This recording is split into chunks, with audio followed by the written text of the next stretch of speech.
হাত হলো সিআইডি, কথা বলেন ঠিক কিনা? এই চক্ষু হলো সিআইডি, এই কান হলো সিআইডি, হাত হলো সিআইডি, কথা বলেন ঠিক কিনা? এগুলো সিসি ক্যামেরা, কি ক্যামেরা বলেন? CC camera. এগুলো আমার আপনার বিরুদ্ধে সাক্ষী হবে, কথা বলেন ঠিক কিনা? তাহলে বোঝা গেল যে আল্লাহ তাআলা যে হাত পা আমাদেরকে দিয়েছে এগুলো আমার আপনার বিরুদ্ধে সাক্ষী হবে কিয়ামতের দিন। আরেকটা কি হবে সাক্ষী? আল্লাহ তাআলা বলেন ওয়া ইন্না আলাইকুম লাহাফিযিন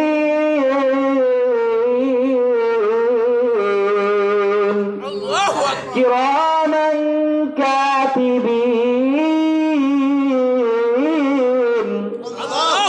আল্লাহ তাআলা বলেন তোমাদের উপরে তোমাদের জন্য নিযুক্ত করা হয়েছে ফেরেশতা, তোমরা তোমাদের উপরে তত্ত্বাবধানে রাখা হয়েছে ফেরেশতা।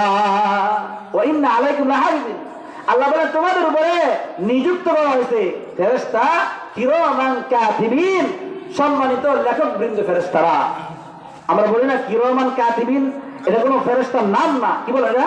ফেরেশতার নাম না, এটা হলো ফেরেশতার গুণ বর্ণনা করছে কিরামান কাতিবিন, যে সম্মানিত লেখকরা, লেখক ফেরেশতারা, তারা লেখতেছে বসে বসে। এখানে লেখক বৃন্দ ফেরেশতা, তারা এখানে বসে বসে দুই কাজে বসে বসে তারা লেখে, কি ভালো কাজ করেন না খারাপ কাজ করেন। তারা কিন্তু আমার আপনার বিরুদ্ধে কি হবে? সাক্ষী হবে। উপায় আছে কোনো বলেন? কোন উপায় নাই। শুধু তাই নয়, আল্লাহ তাআলা বলেন এই জমিনও আমার আপনার বিরুদ্ধে সাক্ষ্য দিবে। ইয়াউমাইযিন তুহাদ্দিসু আখবারাহা, ওই দিন জমিন তার সমস্ত বৃত্তান্ত খুলে বর্ণনা করবে।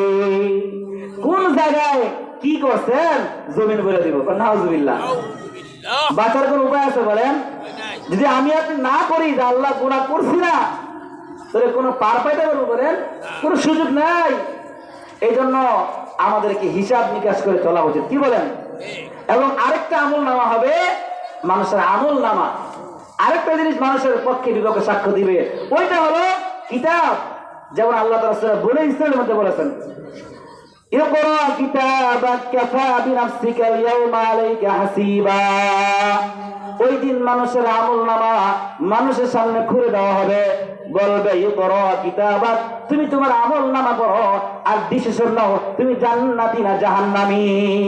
হযরত কাতাদা রাহমাতুল্লাহ বলেন ওই দিন যারা ইংরেজি ভাষাভাষী হোক, সে বাংলা ভাষাভাষী হোক, সে পাকিস্তানি, ওই দিন সে এই কিতাব পড়তে পারবে। এই আরবি হলে সে কি পড়তে পারবে? পড়তে পারবে, কোনো সমস্যা হবে না। আল্লাহ এই আয়াতের মধ্যে তাফসীরের মধ্যে আছে যে যেই কোনো ভাষাভাষীর মানুষ ওই দিন তার আমল নামা কি পড়তে পারবে, কোনো সমস্যা হবে না। বলেন বাঁচার কোনো সুযোগ আছে বলেন? কোনো সুযোগ নাই। যে কথাগুলো বললাম আপনাদের, যে কথাগুলো বললাম, আমাকে আমাদের সবাইকে বুঝে আমল করার তৌফিক দান করুন।